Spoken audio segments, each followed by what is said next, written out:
নমস্কার, the power of অ্যাস্ট্রোলজির আরো একটি বিশেষ অনুষ্ঠানে আপনাদের সকলকে স্বাগত।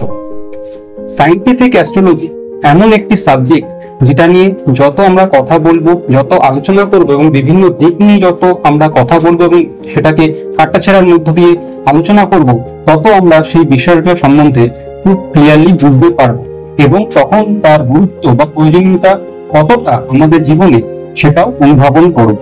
তো আজকে এই প্রোগ্রামের মধ্যে দিয়ে আরো একবার আমরা আলোচনা করব সায়েন্টিফিক অ্যাস্ট্রোলজির বিভিন্ন দিক থেকে সেই সাবজেক্টটাকে, এবং চেষ্টা করব তার গুরুত্বটাকে আপনাদের সামনে তুলে ধরা। আমি অর্ঘ্য মাইতি, স্যারের একজন স্টুডেন্ট এবং এই প্রোগ্রামের হোস্ট। আজকে আমার সঙ্গে উপস্থিত আরো দুজন স্যারের স্টুডেন্ট, তাদের নিয়েই মূলত আজকে এই আলোচনাটা হবে। সর্বপ্রথম প্রোগ্রামটা শুরু করার আগে আমাদের মধ্যে যিনি উপস্থিত আছেন, আমাদের সকলের প্রিয় এবং শ্রদ্ধেয় আমাদের স্যার সুমন্তজি চৌধুরী। তিনি অনেক ব্যস্ততার মধ্যে আজকে আমাদের মধ্যে উপস্থিত আছেন। তো প্রথমেই আমি স্যারকে প্রণাম জানাবো এবং যারা আরো দুজন যারা স্টুডেন্ট এখানে উপস্থিত আছেন তাদের ব্যস্ততার মধ্যে থেকে তাদেরকেও আমি আমার তরফ থেকে স্বাগত জানাচ্ছি। প্রথমেই স্যার আপনাকে দিয়ে ইন্ট্রোডাকশনটা আপনি দিন, আপনার নাম এবং আপনার সম্বন্ধে। আমি উৎপল চক্রবর্তী। আমি যখন এসেছি স্যারের সঙ্গে আমি পরিচিত হয়েছি গত বছর এপ্রিল মাস থেকে এবং আমি তার স্টুডেন্ট হয়েছি। তার আগে স্যারের কাছে মানে বসার আগে এবং স্যারের সঙ্গে সাক্ষাৎ হওয়ার আগে করোনার সময় স্যারের ভিডিও দেখার আমার সৌভাগ্য হয় এবং সেই ভিডিও দেখে এবং আমার প্রেডিকশন শুনে আমি সত্যি বলেই মুখিত হয়ে এইগুলো নিয়ে আমি ডিটেলসে আসবো। আচ্ছা, আমি ইন্ট্রোডাকশন স্যারের কমপ্লিট করি। ম্যাডাম, আপনার ইন্ট্রোডাকশনটা একটু বলবেন। সবার আগে স্যারকে আমার প্রণাম আর আন্তরিক শ্রদ্ধা। আমি অর্পিতা সিনহা। আমি সাইকিয়াট্রিক নার্সিং এর উপর মাস্টার ডিগ্রি করেছি এবং স্যারের সাথে আমি স্যারের খুবই ভালো স্টুডেন্ট হতে চাই আর অবশ্যই আশা করি যে আমি স্যারের ভালো স্টুডেন্ট হয়ে উঠতে পারবো। আর স্যারের সাথে আমার আলাপ হয়েছে আমার মায়ের মাধ্যম দিয়ে। দু তিন মাসের মতো হয়েছে স্যারের সাথে আমার আলাপ হয়েছে। বলে রাখি ও কিন্তু অধ্যাপনার কাজ করে। আচ্ছা, তো স্যার প্রথমে এবার আমি কোশ্চেন আপনার অনুমতি নিয়ে শুরু করছি। অবশ্যই। সেটা হচ্ছে স্যার, প্রথমে আপনার কাছে আসি। আমি যেটুকু আপনার সম্বন্ধে শুনেছি, আপনি অনেক অভিজ্ঞতা সম্পন্ন ইন টার্মস অফ আপনি দেশে বিদেশে মানে আপনার প্রফেশনাল সূত্রে কাজ করেছেন বা দেখেছেন বা সেখানে ভিজিট করেছেন, এবং নট অনলি দ্যাট আপনি নিজে অ্যাস্ট্রোলজি সম্বন্ধে একটু উৎসুক বা আপনার একটা ইন্টারেস্ট আছে, এবং যখন আপনি স্যারের কাছে এসেছেন, সান্নিধ্যে এসেছেন বা সায়েন্টিফিক অ্যাস্ট্রোলজি সম্বন্ধে জেনেছেন, আপনার মানে সেই ইন্টারেস্ট আরো বেড়ে গেছে যে ব্যাপারটা কি সেই সময়। তো আপনি একজন সায়েন্টিফিক ব্যাকগ্রাউন্ড থেকে বিলং করছেন, তো সেই জায়গায় দাঁড়িয়ে মানে টপিকটা হচ্ছে সায়েন্টিফিক অ্যাস্ট্রোলজি। তো আপনি যখন স্যারের সান্নিধ্যে আসার মানে ডিসাইড করলেন বা ডিসিশন নিলেন এবং সায়েন্টিফিক অ্যাস্ট্রোলজিটাকে নিজের জীবনে ইমপ্লিমেন্ট করার যে ভাবনাটা আপনার মধ্যে জন্মানো, তো সকলের তো এক এক রকম ভাবে জন্মায়। কারণ অনেকে ভাবে যে স্যার ভগবান, বা অনেকে ভাবে যে স্যার একজন খুবই মানে দেবতা তুল্য একজন মানুষ, ওনার সান্নিধ্যে গেলে এটা হবে। কিন্তু আপনি যেহেতু একজন মানে টেকনিক্যাল মানুষ, আপনি সায়েন্টিফিক্যালি ভাবে জিনিসগুলোকে অনেক সময় দেখে থাকেন বা দেখা উচিত, বিকজ আপনি ওই ব্যাকগ্রাউন্ড থেকে বিলং করেন। তো সেই জায়গা দাঁড়িয়ে আপনার কি মনে হলো যে এই সায়েন্টিফিক অ্যাস্ট্রোলজির গুরুত্ব আমার জীবনে আছে এবং এর সান্নিধ্যে আমার যাওয়া দরকার? প্রথমে আমি একটু বলে দিই, তারপর উৎপলবাবু বলবি। হ্যাঁ, তুই যে ইন্ট্রোটা দিলি, ইন্ট্রোটা সম্পূর্ণ ঠিক আছে। মনে রাখবি, এই যে আমরা যখন পুঁথিগত বিদ্যায় শিক্ষিত হচ্ছি, আমরা উচ্চ শিক্ষিত, আমাদের ডিগ্রি রয়েছে। এই উচ্চ শিক্ষিত ডিগ্রি আছে, ওনার আছে। এছাড়াও একটা শিক্ষা রয়েছে, যে শিক্ষাটা হচ্ছে ইন্টারনাল শিক্ষা। মনে রাখার প্রয়োজন আছে, আমি অনেক মানুষকে দেখতে পারি, শুধু অ্যাস্ট্রোলজার বলে না, যে কোনো সাইডের সেই মানুষকে আমার ভালো লাগতে পারে। শিষ্যকে যেমন গুরু পরীক্ষা করে, গুরুকেও কিন্তু শিষ্য পরীক্ষা করে। ভেরি ভেরি ইম্পর্টেন্ট কিন্তু এটা। এবার পরীক্ষা করার পর আমি একটা আইসক্রিমের যেমন উদাহরণ দিয়েছিলাম, যখন এনাকে আমি গুরু বলে মনে করছি তখন কিন্তু পুরোপুরি স্যারেন্ডার করে নিলাম। উৎপল বাবুর সবচেয়ে পজিটিভ সাইড যেটা, সেটা হচ্ছে উনি কিন্তু সর্বপ্রথম আমাকে পরীক্ষা করেছে, এই যে আমার প্রেডিকশন, এই যে আমার সাইন্টিফিক্যালি যে অ্যানালাইসিস, এইগুলো সঠিক আছে কিনা। এবং তাই জন্য প্রথমে কিন্তু উনি যখন ওনার প্রেডিকশনটা করতে দিয়েছিলেন, উনি বলেছিলেন আপনার মতন করে প্রেডিকশন করুন, আমার কিচ্ছু বলার নেই। এবং তখন কিন্তু আমাকে সুমন্ত বাবু বলে কিন্তু এই উৎপল বাবু ডাকতেন। এবং তারপর কিন্তু যখন উনি আমার কাছে সারেন্ডার করলেন, একমাত্র লোক, আমার একমাত্র স্টুডেন্ট, যিনি বলেন আচ্ছা স্যার, এই যে নানান দিক দিয়ে কালো তিল থেকে শুরু করে আমাদের নানান সাইড নিয়ে, মনের মধ্যে যে হরমোন রয়েছে, সেক্সুয়াল যে হরমোন রয়েছে, এইগুলোকে নিয়ে আপনি বিশ্লেষণ করবেন তো, এইগুলোকে নিয়ে আপনি আলোচনা করবেন তো। গুরু এমন একজন যে খোলসের মধ্যে থাকে, খোলসের মধ্যে তাকে থাকতে হয়, তাকে বাইরে বের করাতে হয় খুঁচিয়ে। কেননা সবাই আমি গুরু, আমি পাওয়ার দেখাচ্ছি, কখনো করে না। সবাই কিন্তু কি করে, কন্ট্রোলের মধ্যে থাকে, তাকে কিন্তু কি করতে, খোঁচাতে হয়। এবং ভালো মতন যদি জানিস, আমি বলেছি পশ্চিমবঙ্গে, শুধু পশ্চিমবঙ্গে নয়, যদি গোটা ভারতবর্ষে দেখতে হয়, তাহলে যে 2-3 জন স্টুডেন্টকে আমার সবচেয়ে প্রিয়, এগুলো তো আমি স্ট্যাটাসেও বলেছি, আমার লাইভ অনুষ্ঠানেও বলেছি, সব ক্ষেত্রে, সেখানে কিন্তু ওয়ান অফ দেম, তাদের মধ্যে একজন। তার কারণ ইনি কিন্তু সাইন্টিফিক অ্যাস্ট্রোলজিকে, রিয়েল অর্থে সায়েন্সকে কিন্তু ইমপ্লিমেন্ট করতে বলে, জানার কৌতূহল এবং নিজস্ব মতামতও কিন্তু পোষণ করে। মানে ও স্যার এটা বলছে, তার মানে স্যারের কাছে আমি সারেন্ডার করে দিলাম। এবার স্যার বলছে শোনো, আমাদের ষষ্ঠীর দিন আমার পকেটের মধ্যে কর্পূর রেখে দেবে, পান পাতা রেখে দেবে, সবকিছু হয়ে যাবে, মেনে নিলাম, তা নয়। সমালোচনা করা মানে কিন্তু সম আলোচনা। স্যার এই জায়গাটা কি ঠিক, এই জায়গাটা যদি ঠিক হয় তাহলে আপনি ক্ল্যারিফাই করুন। আবার যখন ঠিক হয়, স্যার আপনি যেটা বললেন শুনে খুব ভালো লাগলো। এই যে একটা পরিপূর্ণতা, স্টুডেন্টের মধ্যেও যে পরিপূর্ণতা, সেটা কিন্তু ওনার হয়েছে। এবার বলুন। আপনার প্রশ্নের উত্তরে প্রথমে আমি বলি যে একটু আগে বলেছিলাম যে স্যারের সঙ্গে তো আমার গত বছর 24শে এপ্রিল থেকে হরোস্কোপের বিচার করা থেকে পরিচয়। কিন্তু ঘটনা হচ্ছে তার ভিডিও আমি কিন্তু তার আগে একটু করোনার সময় দেখেছিলাম, সুযোগ হয়েছিল, যদিও সেই সময়টা এসে উঠতে পারি তার কাছে। সেই সময় ওনার অ্যানালিসিস দেখে আমি মনে করেছিলাম যে আর 5টা যিনি অ্যাস্ট্রোলজার আছেন বা যারা বিশ্লেষণ করে তার থেকে অনেক অনেক তফাৎটা কিসের জন্য মনে হয়েছিল না, কোথাও একটা সাইন্টিফিক বেস আছে। সাইন্টিফিক বেস মানে কি, আমি বারবার বলছি যে এটা কার্যকারণের একটা কোথাও একটা ছক আছে, কার্যকারণের একটা ছক আছে। অর্থাৎ আমি একটা জিনিস তার যখন বোঝাচ্ছেন যে এইটার সঙ্গে এইটা এই ঘরে আছে, এত ডিগ্রিতে আছে, এত এই তার এবং তার প্রভাব হচ্ছে এইটা, উনি যখন বলছেন আমি শুনছি, দেখা গেল আরেকটা ভিডিওতে বলছেন, আমি তখন বিশ্লেষণ করতে চেষ্টা করছিলাম যদি এগুলো এম্পিরিক্যাল ফাইন্ডিংস হিসেবে আমি নিজেকে মনে করি, যে ওনার কথাগুলোতে আমি ধরে নিচ্ছি যে এইটা এই 2+2=4 এখানে বলেছেন, তো এইটাতেও আবার ওই 2+2=4 বলছেন কিনা। এটা আমি ওনার বিভিন্ন ভিডিওতে দেখতে দেখতে আমি ভাবতাম যে এটার মধ্যে কোনো রকমের এদিক ওদিক হচ্ছে না। আমি আমার দেখলাম যে এনার একটা অভ্যর্থ ভাবে একটা সায়েন্সের উপর ভিত্তি করে একটা প্রেডিকশন হচ্ছে, এবং উনি যখন আমার প্রেডিকশনটা করতেন, যেটা আমি অনলাইনে করিয়েছিলাম, আমি অবাক হয়েছিলাম যে আমি তোমাকে কিছুই বলিনি, যেটা স্যার এই মাত্র বললেন যে আমি বলেছিলাম যে আপনি যেটা ভালো মনে করেন বলবেন, আমার একটা এই পরজোরে এইটার উপর একটু সুমন্ত বাবু আপনি যেটা ভালো মনে করেন সেটা বলবেন। এইবার স্যার সেখানে বলেছিলেন যে না, বলতে তো অনেক কিছু বলেছেন, অনেক কিছু, এবং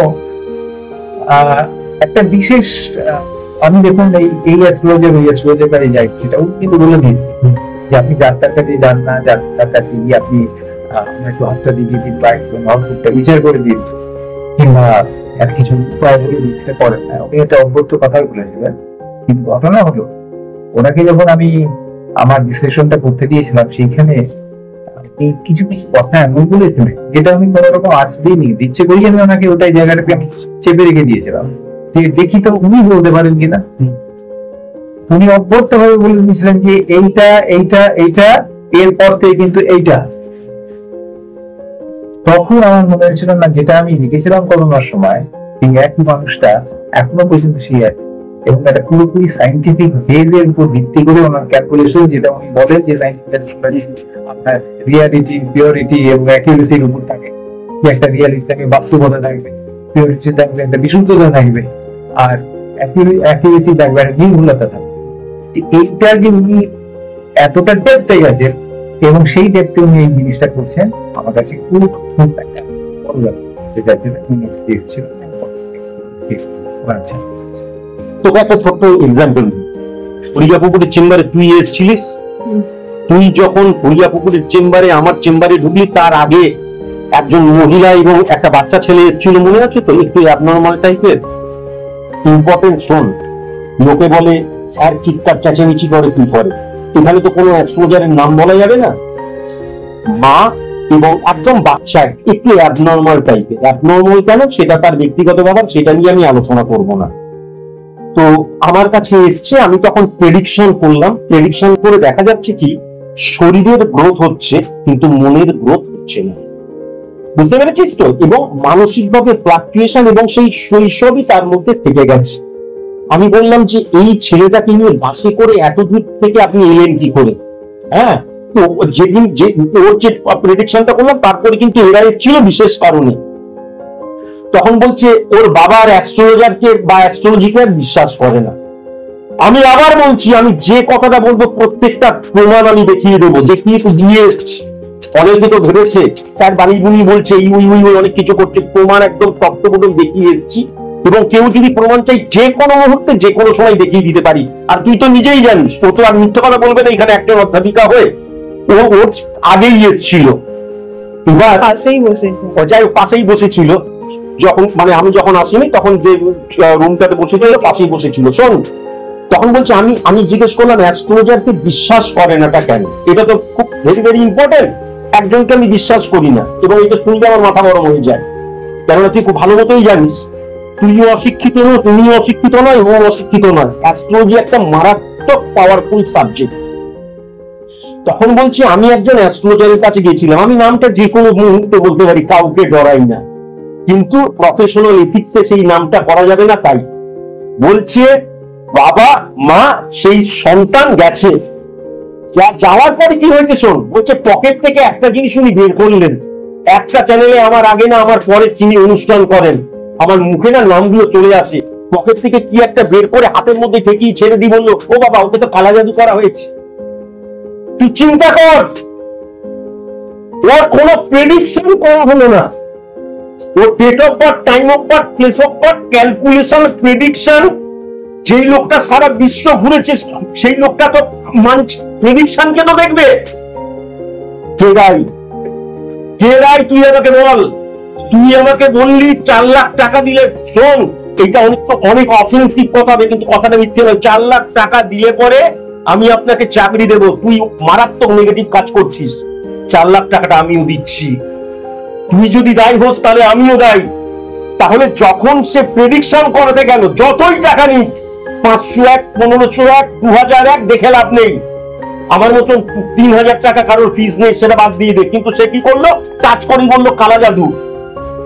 টাচ করে কালা জাদু বলার পর শোন, 85,000 টাকা তারাপীঠে তার যোগ্য হয়েছে। 85,000 টাকায় তো কালী পূজায় আমাদের দুর্গা পূজা হয়ে যায় রে বাবা। একটা যোগ্য করছে 85,000 টাকা দিয়ে। তারা তো দিল, তারা তো কখনো, আমি যে তাকে 45 মিনিট ধরে ছকটা ক্যালকুলেশন করলাম, কই তার আগের জন যার কাছে গেছিল, যার কাছে তিনিও আজকের এই অনুষ্ঠানটা দেখছেন, আমাকে তিনি ফলো করেন, তার পরিবারের মানুষজন, তিনি শুনবেন।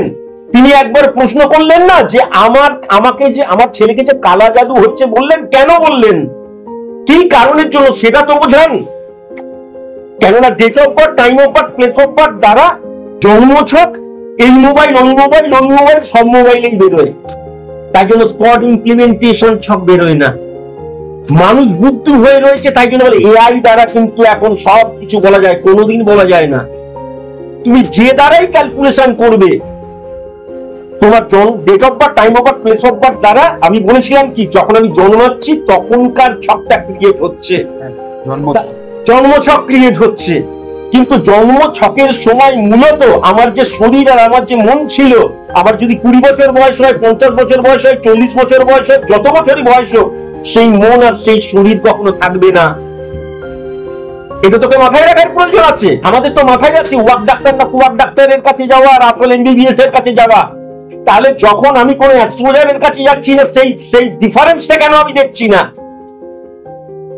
অনেকে আমাকে বলে যে আপনি ঈশ্বরকে নিয়ে ছেলে খেলা করেন, ঈশ্বরকে নিয়ে আপনি ডেডিকেশন কম্বিনেশন অফ বাধা ধরে বলি কেন?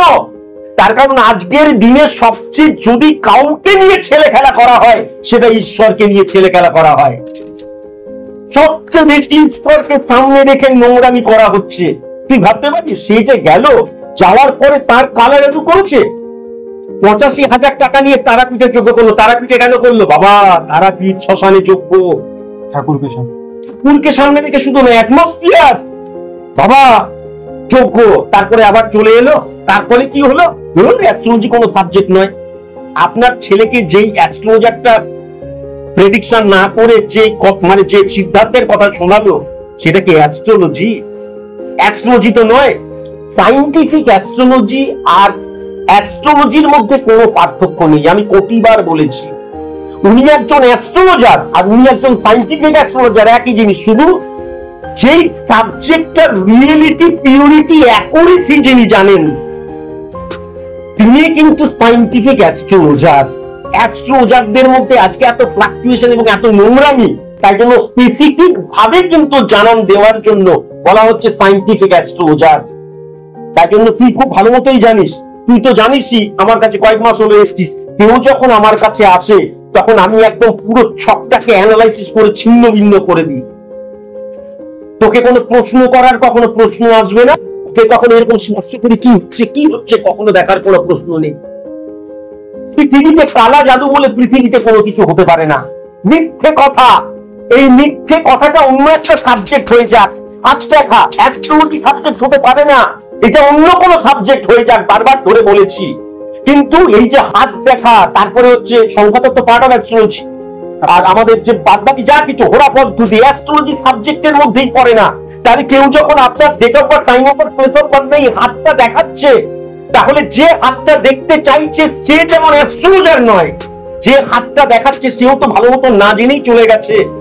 তার কারণ কি? অ্যাস্ট্রোলজিক্যাল প্ল্যানেট রিপ্রেজেন্ট করে আমাদের হরমোনকে, আর হাতের রেখা নার্ভ থেকে সৃষ্টি হয়। দুটোর মধ্যে ডিফারেন্স তো জানতে হবে। আমি যদি একজন হরণকরের কাছে যাই, তিনি হরণ করবেই, তাহলে এটাই পরিষ্কার ব্যাপার। বুঝতে পেরেছিস? কত বড় নোংরামি তুই চিন্তা কর। কিন্তু মানুষ সেই দিকেই যায়। বারবার করে বলেছিলাম না, মানুষ কিন্তু সেই দিকেই যায়। যুক্তিতে আসছে না, ইলিউশনে চলে যাচ্ছে মানুষ। ইলিউশন মানে কি? মানুষ হচ্ছে পরিষ্কার আমি কোনো প্রবলেমে পড়েছি ভাই, আমি এমন কোথাও যাব 5 দিনের মধ্যে সলিউশন পেয়ে যাব। টাক করে একটা অ্যালোপ্যাথিক ওষুধ মেরে দিলাম, জল খেয়ে নিলাম, সকালবেলায় উঠে দেখে সবকিছু অফ।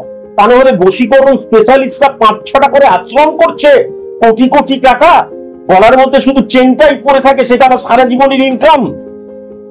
কিন্তু তবুও মনে রাখি, যতই তুমি নোংরামি করো, যতদিন বেঁচে আছে এই সৎ পথেই আমি থাকবো, এটাও পরিষ্কার ব্যাপার।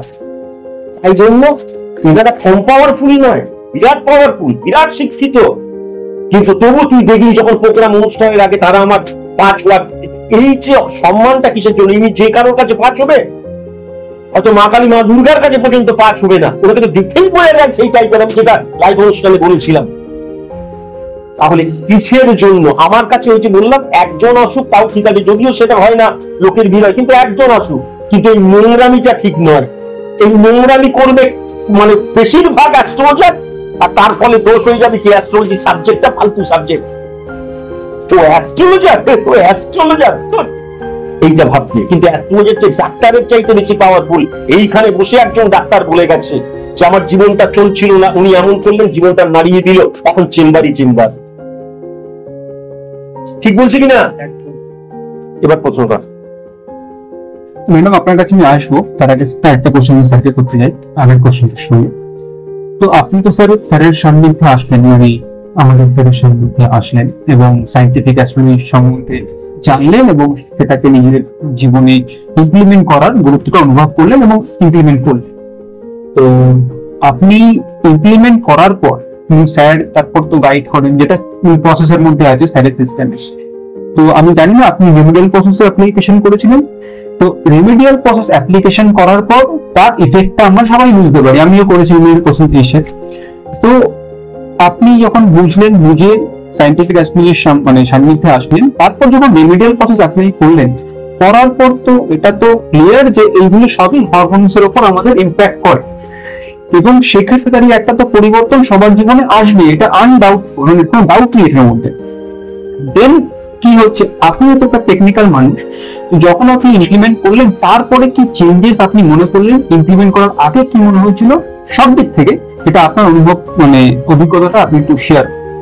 আচ্ছা, এটা বলতে গেলে একটা ছোট্ট জিনিস বলতে আমার হয়, সেটা হচ্ছে 2023 সালে এটা কঠিন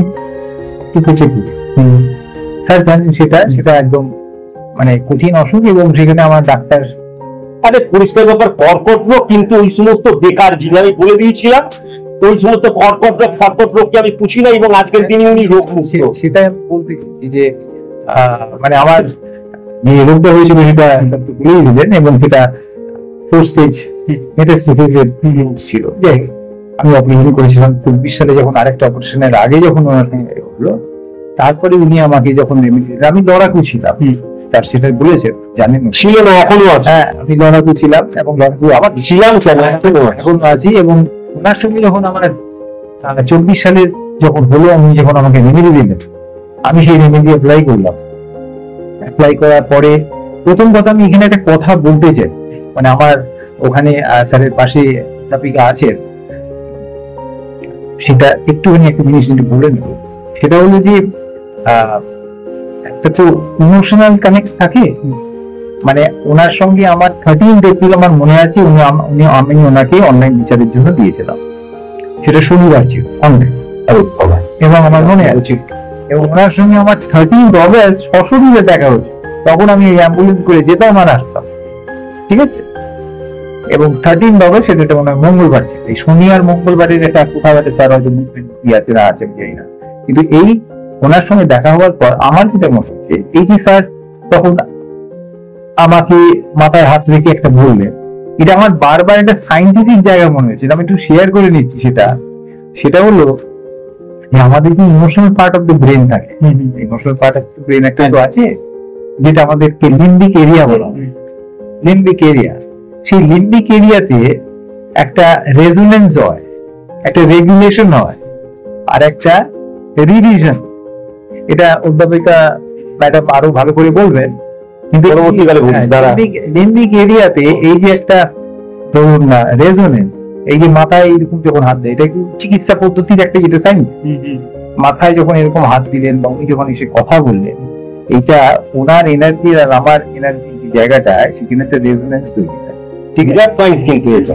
এবং তারপরে সেটা যখন স্থিতি লাভ করে, সেটা রেগুলেশনের জায়গায় আসে, এবং তারপরে যেটা রিভিশন হয় সেটাতে রিওয়ারিং হয়, কারণ আমাদের ব্রেনের একটা নিউরোপ্লাস্টিসিটি আছে, সেইখানে রিওয়ারিং হয়। তাহলে একটা জিনিস সাথে গিয়ে কিন্তু অনেকগুলো জিনিস হয়, এটা কিন্তু আমরা হয়তো অনেকেই জানি না বা ভাবি ওই ঠিক আছে, কিন্তু এটা আপনি মাথায় রাখবেন যে অনেক সময় দেখবেন যে বাড়িতে খুব মানে একটা মানসিক ভাবে আপনারা বিধ্বস্ত হয়ে গেছে, কেউ এটা পাশে এসে বসলো, ওইটা কিন্তু ওইসব জিনিসগুলো হয় আমাদের অজ্ঞাত সাথে।